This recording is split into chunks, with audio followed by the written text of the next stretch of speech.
Best moral stories. அது ஒரு அழகான கிராமம். அந்த கிராமத்துல மாணிக்கம் அம்மான்னு ஒரு அம்மா இருந்தாங்க. அவங்க 3 பசங்களும் பட்டணத்திலேயே இருக்கிறதுனால அவங்க ஒண்டியா கிராமத்துல வாழ்ந்துகிட்டு இருந்தாங்க. அவங்களுக்கு ஒரே ஒரு நம்பிக்கைன்னா அவங்களோட ஒரு அழகான ஒட்டு வீடு. அவங்க நம்பிக்கையோட அந்த வீட சுத்தம் பண்ணிக்கிட்டே இருந்தாங்க. அவங்களுக்கு 10 வயசுல சீனு அப்படிங்கிற பையன் உதவி செஞ்சுக்கிட்டு இருந்தான். சீனுவுக்கு அப்பா அம்மான்னு யாருமே இல்ல. ஒரு பெரிய மனுஷரு தான் அவனை படிக்க வச்சுக்கிட்டு இருந்தாங்க. மாணிக்கம் அம்மா சீனு அவங்களுக்கு உதவியா இருக்கும் அப்படின்னு அவனையும் பாத்துக்கிட்டு இருந்தாங்க.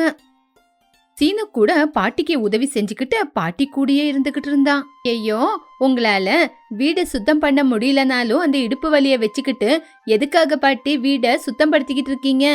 எனக்கு கல்யாணம் பண்ணலான்னு. என்ன பாட்டி, என்ன பார்த்தா உங்களுக்கு எப்படி தெரியுது? இந்த அனாதைய யாரு கல்யாணம் பண்ணிக்குவா? இப்போ பாட்டி சீனு தலைக்கு குச்சியால ஓங்கி ஒரு அடி அடிச்சாங்க. என்ன பாட்டி அப்படி அடிக்கிறீங்க? நான் என்ன சொன்னேன்னு என்ன அப்படி அடிக்கிறீங்க? டேய், யாருடா அனாதை? உனக்கு நான் இருக்கேன்டா. நான் உனக்கு ஒரு பொண்ணை பார்த்து கல்யாணம் பண்ணி வச்சு உன் குழந்தைங்கள நான் வளர்க்குறேன்டா. இன்னொரு தடவை உன் வாயிலிருந்து அனாதை அப்படிங்கிற பேச்சு வந்தது, அவ்வளவுதான், நாக்க இழுத்து வச்சு வெட்டிடுவேன் பாரு. பாட்டி, எனக்கு அப்பா அம்மா எல்லாமே நீங்க தான். முதல்ல நான் போலீஸ் ஆகுறேன், அதுக்கப்புறம் எனக்கு கல்யாணம் பண்ணுங்க. சரி, நான் படிக்க போறேன், போயிட்டு வரேன், டாட்டா. இன்னும் சொன்ன வார்த்தை பாட்டிக்கு ரொம்பவே கஷ்டமாயிடுச்சு. உடனே அவங்க கையில இருந்த கம்ப அங்கே தூக்கி போட்டுட்டு பீர்வா கிட்ட போய் பீர்வால இருந்து ஒரு காகிதத்தை கொண்டு வந்து வீட்டு வாசல்லையே உக்காந்துகிட்டு அந்த காகிதத்தை அங்கே வச்சுக்கிட்டு உக்காந்துகிட்டாங்க. இப்படி மாணிக்கம்மா அங்க உக்காந்துகிட்டு ஏதோ யோசிச்சுக்கிட்டு இருக்கும்போது பக்கத்து வீட்டு கோட்டையா அந்த பக்கம் போறத பார்த்தாங்க. ஏய் கோட்டையா, ஒரு தடவை வாடா அப்படின்னு சொன்னப்போ, சொல்லுங்க பாட்டி, என்ன விஷயம்? என்ன கூப்பிடுறீங்க? இந்த காகிதத்துல என்ன எழுதி இருக்குன்னு படிச்சு சொல்றியா? சரிங்க பாட்டி, இது வீட்டு பத்திரம். இந்த வீட்டை யாருக்காவது விக்கிறீங்களா? எதுக்காக இத படிக்க சொல்றீங்க பாட்டி? இந்த வீட்டை நான் எதுக்காகடா விற்க போறேன்? சரி, இந்த வீடு எனக்கு மட்டும்தான் சொந்தமா இல்ல என் பசங்களுக்கும் சொந்தம்னு இதுல எழுதிருக்கான்னு படிச்சு பார்த்து சொல்லு. அப்போ கோட்டையா அந்த வீட்டு பத்திரத்தை அந்த பக்கம் இந்த பக்கம் திருப்பி பார்த்து, பாட்டி, இல்ல பாட்டி, இந்த வீடு உங்களுக்கு தான் சொந்தம், நீங்க என்ன வேணா செய்யலான்னு எழுதிருக்கு. அப்படியா? ரொம்ப நல்ல வார்த்தை சொன்ன. சரிப்பா, நீ இன்னும் கிளம்பு. வேலைக்கு போறவன நிறுத்தி வச்சிருக்கேன். சரிப்பா, கிளம்பு. சரிங்க பாட்டி, நான் கிளம்புறேன். இப்போ இந்த விஷயம் எதுக்காக? இந்த வீட்டை சீனு பேர்ல எழுதி வைக்கலான்னு இருக்கேன். ஒருவேளை நான் பொட்டுன்னு போயிட்டேன்னா என் பசங்க வந்து சீனுவை இது என் வீடு, வெளியே போடான்னு சொல்லிட்டாங்கன்னா அதுக்குதான் நான் உயிரோட இருக்கும்போதே எழுதி வைக்கலான்னு. சொந்த பசங்களை விட வளர்த்த பையனுக்கு இவ்வளோ சொத்து கொடுக்குறீங்களே, நீங்க செய்யறது நல்லா இருக்கா? ஐயோ, என் புருஷன் அவ்வளோ சொத்து சம்பாதிச்சு என் பசங்களுக்கு கொடுத்துட்டாரு. அதனாலதான் இந்த பசங்க என்ன திரும்பி கூட பார்க்க மாட்டேங்கிறாங்க. ஆனா சீனு என் கூடியே இருந்துகிட்டு எல்லா கஷ்ட நஷ்டத்தை பார்த்துக்கிட்டு இருக்கான். அப்படி இருக்கும்போது அவன் என்னோட பேரன், அவனுக்கு நான் செய்யறதுல என்ன தப்பு இருக்கு? மாணிக்கம்மா அந்த காகிதத்தை எடுத்துக்கிட்டு அங்கிருந்து கிளம்பி போயிட்டாங்க. கோட்டையா கூட அவனோட வேலையை பார்த்துக்கிட்டு அங்கிருந்து கிளம்பி போயிட்டான். கோட்டையா ரோட்ல நடந்துகிட்டே இப்படி யோசிச்சுக்கிட்டு போனான். என்ன இது? இந்த வீட எப்படியாவது என் பேர்ல மாத்தி எழுதிக்கலாம் அப்படின்னு நான் யோசிச்சுக்கிட்டு இருந்தா இந்த கிழவி திடீர்னு சீனுவுக்கு கொடுக்கறேன்னு சொல்லுது. இல்ல இல்ல, எப்படியாவது இந்த வீட என் பேர்ல எழுதி வாங்கிக்கணும் அப்படின்னு யோசிச்சுக்கிட்டு ஒரு நாள் மாணிக்கம்மா வீட்டுல இருக்கும்போது, சீனு, இந்தடா உனக்காக துணி வாங்கிக்கிட்டு வந்திருக்கேன். பாட்டியும் சீனுவும் அவனை ஆச்சரியத்தோட பார்த்தாங்க. ஏன்னா ஒரு காலத்துல எல்லாரும் சொத்தையும் புடுங்கி வாங்கினவன். இங்க பாரு சீனு, இதுக்கப்புறம் உனக்கு ஏதாவது தேவைன்னா என்கிட்ட கேளு. இந்தா 100 ரூபா, உனக்கு என்ன தேவையோ அதை போய் வாங்கிக்கோ. சரி, ஸ்கூலுக்கு கிளம்ப நேரமாகுது. கோட்டையாவ பார்த்து சீனு என்ன பேசணும்னு தெரியாம புத்தகத்தை எடுத்துக்கிட்டு ஸ்கூலுக்கு கிளம்பி போயிட்டான். என்னடா இருந்தாப்புல இருந்து இங்க வந்து அராஜகம் பண்ற? பாட்டி, நான் உங்ககிட்ட ஒரு விஷயத்த சொல்லலான்னு பார்த்தேன். சீனுவை நான் தத்து எடுத்துக்க போறேன். என்னது, தத்து எடுத்துக்க போறியா? இருந்தாப்புல இருந்து இந்த மாதிரி ஏன்டா யோசிச்ச? ஏண்டா என்னோட வீட்டு மேல ஒரு கண்ணை வச்சிருக்கியா? என்ன சொல்லு. சேச்சா, நான் எதுக்கு பாட்டி அப்படி யோசிக்கிறேன்? நானே என்னோட 2 வீட சீனுக்கே எழுதி கொடுக்கலான்னு பாக்குறேன். சீனுவுக்கு அப்பா அம்மா பாசம்னா என்னன்னு காட்டலாம் அப்படின்னு தான். அதுதான் என்னோட எண்ணம். அது இல்லடா. இங்க பாருங்க பாட்டி, நான் சொல்றது உண்மையான விஷயம். நீங்க கொஞ்சம் யோசிச்சு சொல்லுங்க. நாளைக்கு கல்யாணம் ஆச்சுன்னா அவனுக்குன்னு ஒரு குடும்பம் வேணும்ல. நான் சொல்றத கொஞ்சம் காது கொடுத்து தெளிவா யோசிச்சு பாருங்க. நாளைக்கு வரப்போற பொண்ணு சீனு ஒரு அனாதைனா கல்யாணம் பண்ணிக்குவாளா? அப்படி பேசி கோட்டையா கடகடன்னு அங்கிருந்து கிளம்பிட்டான். ஆனா பாட்டிக்கு அவன் யாரு, எந்த மாதிரி ஒருத்தன்னு நல்லா தெரியும். கோட்டையா உண்மையானவன் கிடையாது. ஆனா அவன் பேச்சுல உண்மை இருக்கு. சீனுவுக்கு நாளைக்கு ஒரு குடும்பம்னு இல்லைன்னா அவனை யாருமே பாத்துக்க மாட்டாங்க. நான் அவனுக்கு பாரமா இருப்பேனே தவிர என்னால அவனுக்கு என்ன செய்ய முடியும்? இப்படி பாட்டிக்கு தூக்கமே வராததுனால சீனு பாட்டி கிட்ட வந்தான். பாட்டி, என்ன பாட்டி உக்காந்து யோசிச்சுக்கிட்டு இருக்கீங்க?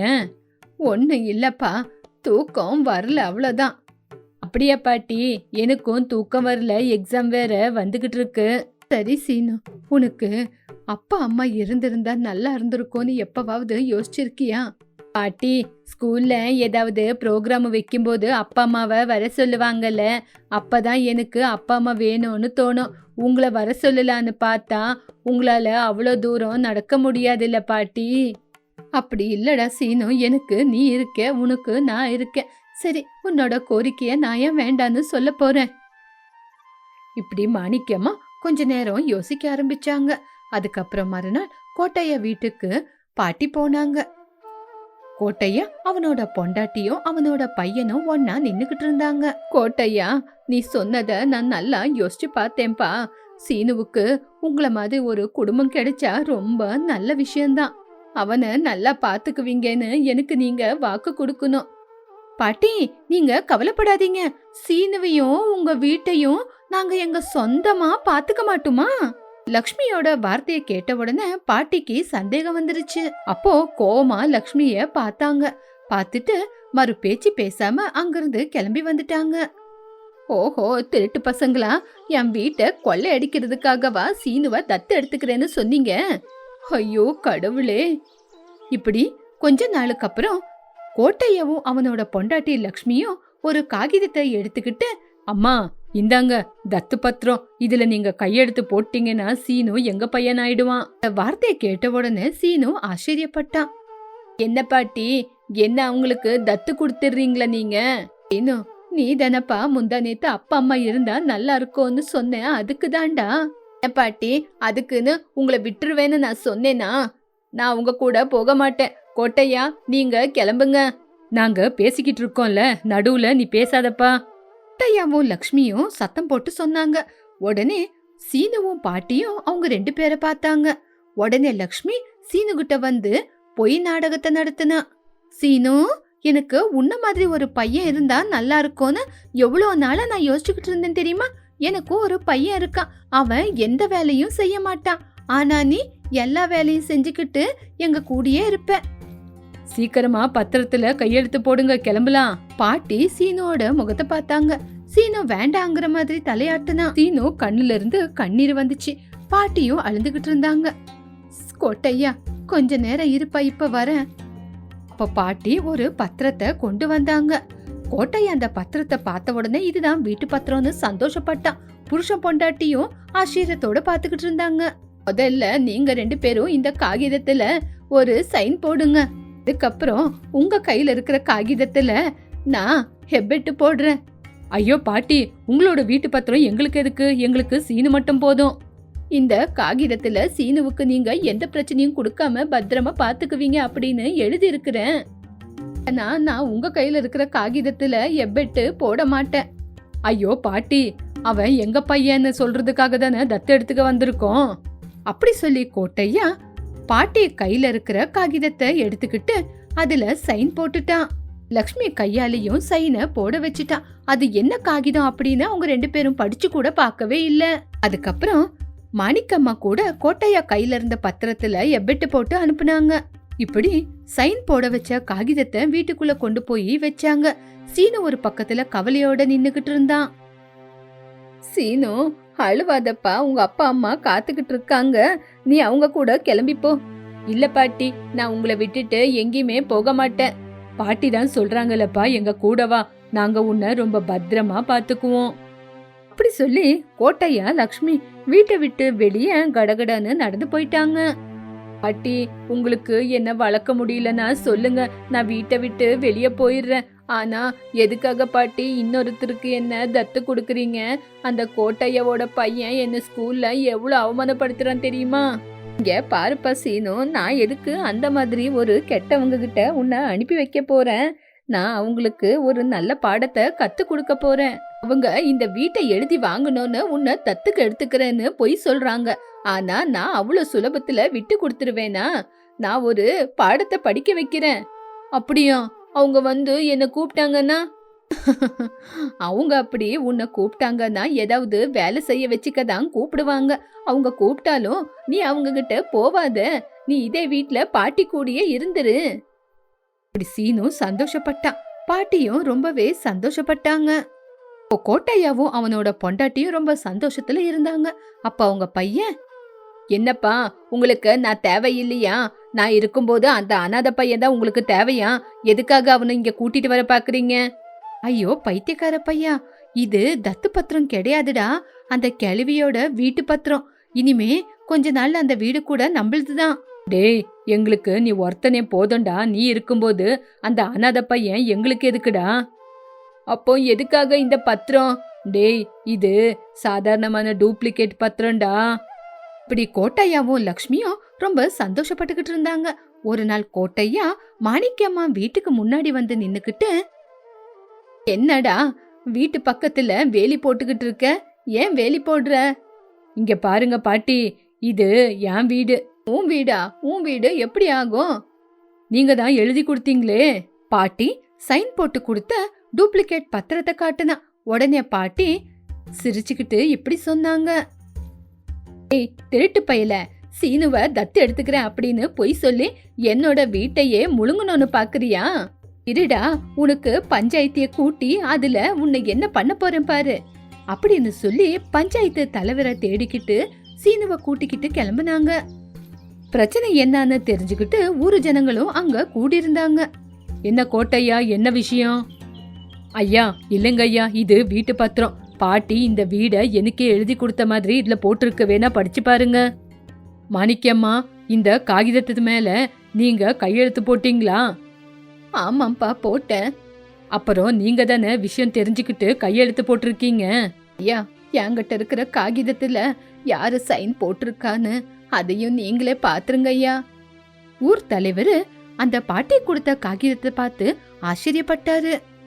என்ன கோட்டையா, இந்த பத்திரத்துல சைன் போட்டது நீயும் பொண்டாட்டியா? பார்த்து சொல்லு. ஆமாங்க ஐயா, போட்டோம். சீனுவை நாங்க தானே பாத்துக்கிறோம், அதனாலதான் போட்டோம். அது ஒண்ணு எங்களுக்கு பெரிய விஷயம் இல்ல. இப்போ இந்த காகிதம் உங்க சொந்த சுயநலமா தான் எழுதி கொடுத்துருக்கீங்க. ஆமாங்க ஐயா, நாங்க சுயமா தான் சைன் போட்டோம். சரி, அப்போ இதுக்கப்புறம் மாணிக்கம்மாவோட வீடு கோட்டையாக்கு தான் சொந்தம். சொன்னனே கிழவி, இப்பவாவது நம்புறியா? இரு கோட்டையா, மாணிக்கம்மா சொன்ன மாதிரி மாணிக்கம்மா பத்திரத்துல என்ன எழுதிருக்காங்கன்னு விஷயம் என்னன்னு நீ தெரிஞ்சுக்கோ. உன்னோட 2 வீடு, 4 ஏக்கரை நிலம் எல்லாவும் இன்னையில இருந்து சீனுக்கே போய் சேர்ற மாதிரி எழுதி கொடுத்துருக்க. என்னது, சீனுக்கு அது எப்படி சேரும்? உங்களுக்கு என்ன பைத்தியம் பிடிச்சிருக்கா? நீ கரெக்டா பாரு, இது உன்னோட வீட்டு பத்திரம். இந்த கிழவி என்னைய ஏமாத்திட்டாளா? கோட்டையா நெஞ்சில பெரிய மலைய வெடிச்ச மாதிரி இருந்துச்சு. ஐயோ, இந்த கிழவி என் கையால சைன் எல்லாம் போட்டுக்கிட்டு என் வீட்டு சொத்தை அந்த அனாதை பையனுக்கு எழுதி வச்சிருக்கா. நீதானையா ஸ்வயமா நான் தான் கையெழுத்து போட்டேன்னு இப்பதானே ஒத்துக்கிட்டேன். ஐயா, இது என்னோட வீட்டு சொத்து பத்திரம்னு எனக்கு தெரியாதுங்க ஐயா. நீதானையா என்ன ஏமாத்த என்னோட சொத்து பத்திரத்துல கையெழுத்து வாங்குன. ஆனா அதெல்லாம் டூப்ளிகேட் சொத்து பத்திரம். ஏ கோட்டையா, டூப்ளிகேட் காகிதத்தை செய்ய வச்சு ஒரு வயசான அம்மாவை ஏமாத்த பாத்திருக்கியே, நீ எல்லாம் ஒரு மனுஷனா? ஏன், அது முதல்ல என்னோட வீட்டு பத்திரத்தை சரி பண்ணி கொடுங்க, அப்புறமா இந்த கிளி விஷயத்துக்கு வரலாம். இந்த மாதிரி நான் எந்த வேலையும் திருட்டு வேலை செய்யல. அது உன்னோட உண்மையான சொத்து பத்திரம் தான். உன் பையன் தான் கொண்டு வந்து கொடுத்தான். என்னது, என் பையன் கொண்டு வந்து கொடுத்தானா? பாட்டி அந்த பத்திரம் கூட ₹1 காசு கொடுக்கறேன், பாத்துட்டு கொடுக்கறேன்னு சொன்னாங்க. என் தலைக்கு நீயே மண்ணு வாரி போட்டுட்டியடா படவா. என்ன இருந்தாலும் மாணிக்கம்மாவோட வீடு கோட்டையாவுக்கு தான் சொந்தம். கோட்டையாவோட 2 வீடு, 4 ஏக்கர் நிலம் எல்லாமே சீனுக்கு தான் சொந்தம். கோட்டையா வயசான அம்மானு கூட பார்க்காம அவங்கள மோசம் செய்ய பார்த்ததுக்கு அவனுக்கு இந்த பஞ்சாயத்துல தண்டனைய கொடுக்கறேன் அப்படின்னு சொல்லி எல்லாரும் கிளம்பி போயிட்டாங்க. ஆனா சீனுக்கு சமாதானமே இருக்கல. பாட்டி, நம்மளுக்கு அவங்க சொத்து எதுக்கு பாட்டி? எனக்கு கஷ்டமா இருக்கு. இதுக்கப்புறம் யாராவது நம்மள பார்த்து மோசம் செய்யணும்னு நினைச்சா அந்த கோட்டையவுக்கு ஆன கதிதான். கொஞ்ச நாள்லயே அவனுக்கு விளையாட்டு காட்டி இந்த சொத்தை அவன் மூஞ்சி மேல தூக்கி போடலாம். பாட்டி, எனக்கு எந்த சொத்தும் வேண்டாம், நீங்க இருந்தா போதும். நான் போலீஸ் ஆகி உங்களை நல்லா பாத்துக்கிறேன். அந்த வார்த்தையை கேட்டு மாணிக்கம்மா சீனுவை பார்த்து ரொம்ப பெருமைப்பட்டாங்க. ஒரு ஊர்ல வித்யாசேனா அப்படிங்கிற ஜமீன்தாரரு மிதுனா அப்படிங்கிற கிராமத்தை பாத்துக்கிட்டு இருந்தாரு. அவர்கிட்ட பூபதி அப்படிங்கிற குமஸ்தா வேலை செஞ்சுக்கிட்டு இருந்தாரு. பூபதி ஜமீன்தார் ஐயா கிட்ட ரொம்ப வருஷமா வேலை செஞ்சுக்கிட்டு இருக்காரு. ஜமீன்தாரர் ஐயா பூபதி மேல ரொம்ப நம்பிக்கை வச்சிருந்தாரு. அதே மாதிரி பூபதியும் ரொம்ப நல்லவரு. பூபதிக்கு 2 ஆம்பளை பசங்களும் இருந்தாங்க. பெரியவன் காந்தையா, சின்னவன் பீமையா. அவங்க 2 பேரும் ரொம்ப நல்லா படிச்சிருந்தாங்க. வணக்கங்க ஐயா, உங்ககிட்ட ஒரு சின்ன வேண்டுகோள். அது என்னன்னா, எனக்கு 2 ஆம்பளை பசங்க இருக்காங்க. அவங்க 2 பேரும் நல்லா படிச்சிருக்காங்க. ஆனா அவங்களுக்கு இன்னும் வேலை கிடைக்கல. உங்ககிட்ட ஏதாவது வேலை இருந்தா அவங்களுக்கு கொடுங்க ஐயா அப்படின்னு கேட்டான் பூபதி. பூபதி, நீ எனக்கு ரொம்ப வேண்டியவன். நான் உன்னோட பசங்களுக்கு நம்ம கிராமத்திலேயே வேலை போட்டு கொடுக்கறேன். நீ எதுக்கும் பயப்பட தேவையில்லை. நாளைக்கு காலையிலேயே உன் 2 பசங்களையும் கூட்டிட்டு வா. ஐயா, ரொம்ப நன்றிங்க ஐயா. இப்படி பூபதி ஐயா ஜமீன்தார் ஐயாவுக்கு 2 கையெடுத்து நன்றி சொல்லி அங்கிருந்து வீட்டுக்கு கிளம்பி போய் வீட்டுக்கு போன உடனே பசங்களை கூப்பிட்டு, ஜமீன்தாரர் ஐயா இந்த ஊர்லயே உங்க 2 பேருக்கும் வேலை போட்டு கொடுக்கறாரு அப்படின்னு சொல்லிட்டு பசங்களையும் ஜமீன்தார் ஐயா வீட்டுக்கு கூட்டிட்டு போனா. பசங்க 2 பேரும் கையெடுத்து கும்பிட்டாங்க. வணக்கம் வணக்கம். நீங்க இந்த ஊருக்கு காவலா இருந்துகிட்டு இங்க இருக்கிற பிரச்சனைய பாத்துக்கணும். இந்த வேலையை தான் உங்க 2 பேருக்கும் கொடுக்க போறேன். உங்க 2 பேருக்கும் இந்த வேலை செய்ய எந்த ஒரு பிரச்சனையும் இல்லைன்னா நீங்க 2 பேரும் இந்த வேலையை செய்யலாம். பூபதி ஐயாவோட பசங்க எங்க 2 பேருக்கும் எந்த ஒரு பிரச்சனையும் இல்லை இந்த வேலை செய்ய அப்படின்னு பூபதி ஐயா கிட்ட சொன்னாங்க. ஐயா, எங்க 2 பேருக்கும் இந்த வேலை செய்ய எந்த ஒரு பிரச்சனையும் இல்ல. உங்க 2 பேருக்கும் இந்த வேலையை கொடுக்கறதே உங்க அப்பாவுக்காக தான். எதுக்கு அப்படின்னா, உங்க அப்பா ரொம்ப வருஷமா என்கிட்ட ரொம்ப நாணயமா வேலை செய்யறாரு. உங்க அப்பா எப்படி என்கிட்ட நாணயமா வேலை செய்யறாரோ அதே மாதிரி நீங்க 2 பேரும் ரொம்ப பொறுப்பா நாணயமா என்கிட்ட வேலை செய்யணும். பூபதி ஐயா அவங்க 2 பேரு பசங்க கிட்ட போய் இப்படி சொன்னாரு. இங்க பாருங்கப்பா, ஜமீன்தாரர் ஐயா என் மேல இருக்கிற நம்பிக்கையில உங்க 2 பேருக்கும் உண்மையா நேர்மையா இருக்கிற மாதிரி இதே ஊர்ல வேலையை போட்டு கொடுத்திருக்காரு. நீங்க 2 பேரும் உண்மையா நேர்மையா எந்த ஒரு பொய் சொல்லாம நல்லபடியா வேலை செஞ்சு என்னோட பேரை நீங்க 2 பேரும் காப்பாத்தணும். அப்போ காந்தையா பீமையா 2 பேரும் சேர்ந்து இப்படி பேசிக்கிட்டாங்க. அண்ணன், ஜமீன்தாரர் ஐயா இந்த ஊர்லயே நம்மளுக்கு இந்த பொறுப்பான வேலையை கொடுத்திருக்காரு. நம்ம அப்பா பேரு கெட்டு போகாம 2 பேரும் வேலை செய்யணும். சரிடா தம்பி, நம்ம 2 பேரும் அப்படியே செய்யலாம். அப்பா நம்ம மேல வச்சிருக்கிற நம்பிக்கைய நம்மளும் காப்பாத்தலாம். ஆனா காந்தையாவுக்கு மட்டும் எப்படியாவது அதிகமா எப்படியாவது பணத்தை சம்பாதிக்கணும் அப்படின்ற யோசனை மனசுக்குள்ளேயே இருந்துச்சு. காலையிலேயே காந்தையா பீமையா 2 பேரும் வேலைக்கு கிளம்பி போனாங்க. அங்க போய் பணத்துக்கும் நகைக்கும் காவலா இருந்தாங்க. ஜமீன்தாரர் ஐயா அவங்க 2 பேரையும் கூப்பிட்டு இப்படி சொன்னாரு. உங்க 2 பேரும் மேல ரொம்ப நம்பிக்கை வச்சிருக்கேன். நீங்க 2 பேரும் என்னை ஏமாத்தாம ரொம்ப நம்பிக்கையா வேலை செய்வீங்க அப்படின்னு தான் இந்த ஊரோட பணம் நகைக்கு காவலா வச்சிருக்கேன். சரிங்க ஐயா, உங்க நம்பிக்கைய நாங்க கண்டிப்பா காப்பாத்துவோம். அந்த பணம் நகைய நாங்க கண்டிப்பா காப்பாத்துவோம். யாரோட கையுக்கும் இந்த பணம் நகை போய் சேராம நாங்க பத்திரமா வேலை செய்யறோம் அப்படின்னு யோசிச்சான். ஆனா பெரியவன் மட்டும் ஜமீன்தார் ஐயாவோட நம்பிக்கைய காப்பாத்திக்கிட்டு அதே மாதிரி எப்படியாவது கொஞ்சம் கொஞ்சமா காசை எடுக்கலாம் அப்படின்னு அந்த நகை பணத்துக்கு காவலா வேலை செஞ்சுக்கிட்டு நம்பிக்கையா இருந்தாங்க. இப்படி அந்த ஊர்ல ரொம்ப நாணயமா வேலை செஞ்சுக்கிட்டு இருந்தாங்க. இவங்களோட நாணயத்தை பார்த்து ஜமீன்தார் ஐயாவுக்கே ரொம்ப நம்பிக்கை வந்தது. ஒரு நாள் ஜமீன்தாரர் ஐயா பக்கத்து ஊருக்கு ஒரு வேலை விஷயமா போக வேண்டியதா வந்தது. அப்போ ஜமீன்தாரர் ஐயா அண்ணன் தம்பிய கூப்பிட்டு அவங்க 2 பேருக்கிட்ட இப்படி சொன்னாரு. நான் பக்கத்து ஊருக்கு கொஞ்சம் வேலையா போறேன். நான் வர வரைக்கும் இந்த ஊரை இந்த பண நகைய ரொம்ப பத்திரமா பாத்துக்கணும். இந்த ஊருக்குள்ள யாருக்காவது ஏதாவது பிரச்சனை வந்தா கொஞ்சம் பணத்தை எடுத்து வச்சிருக்கேன், அந்த பணத்தை பத்திரமா அவங்களுக்கு எடுத்து கொடுங்க அப்படின்னு சொல்லி ஜமீன்தாரர் ஐயா அங்கிருந்து கிளம்பி போயிட்டாங்க. அப்போ காந்தையா பீமையா 2 பேரும் ஒருத்தருக்கு ஒருத்தர் மூஞ்ச பாத்துக்கிட்டு இப்படி பேசிக்கிட்டாங்க. அண்ணே, ஜமீன்தாரர் ஐயா நம்ம மேல நம்பிக்கை வச்சு நம்மள காவலுக்கு இருக்க வச்சுட்டு போயிருக்காங்க. அவரு வர வரைக்கும் இந்த ஊர்ல யாருக்கு எந்த பிரச்சனை வந்தாலும் நம்ம 2 பேரும் ரொம்ப பத்திரமா பாத்துக்கணும். ஐயா இல்லாதப்போ யாருக்காவது கஷ்டம் வந்தா நம்ம பணத்தை எடுத்து அவங்களுக்கு கொடுத்து ரொம்ப நேர்மையா நம்பிக்கையா வேலை செய்யணும். பீமையா, நீ சொல்றது உண்மைதான். ஆனா நம்ம 2 பேரும் ஜமீன்தார் ஐயா மாதிரி ரொம்ப நேர்மையா வேலை செஞ்சா நம்ம 2 பேருக்கும் என்ன கிடைக்கும்? ஐயா நம்மள நம்பி கொடுத்திருக்கிற பணத்துல நம்ம 2 பேரும் அவங்க இல்லாதப்ப கொஞ்சம் திருடி வச்சுக்கலாம். அண்ணன், இந்த மாதிரி ஒரு கெட்ட எண்ணம் உங்களுக்கு மட்டும் எதுக்காக வந்துச்சு? ஐயா நம்ம மேல இருக்கிற நம்பிக்கையில இந்த பொறுப்பை நம்ம 2 பேருக்கும் கொடுத்துட்டு போயிருக்காரு. நம்ம 2 பேரும் கஷ்டப்பட்டு வேலை செஞ்சு பணக்காரனா ஆகணும். அதை தவிர இந்த மாதிரி திருடி பணக்காரனாக கூடாது. பீமையா எவ்வளவுதான் சொன்னாலும் காந்தையா அவனோட பேச்ச மட்டும் கேட்கல. அண்ணன், நீங்க எவ்வளவு வேணா திருட்டுத்தனம் பண்ணிக்குங்க, ஆனா நான் மட்டும் உங்களுக்கு உடந்தையா இருக்க மாட்டேன். நான் கஷ்டப்பட்டு சம்பாதிச்சுதான் காசு சேர்த்து வைப்பேன். நீ உண்மையா எவ்வளவு பணத்தை சம்பாதிச்சாலும் உன்னால சம்பாதிக்கவே முடியாது.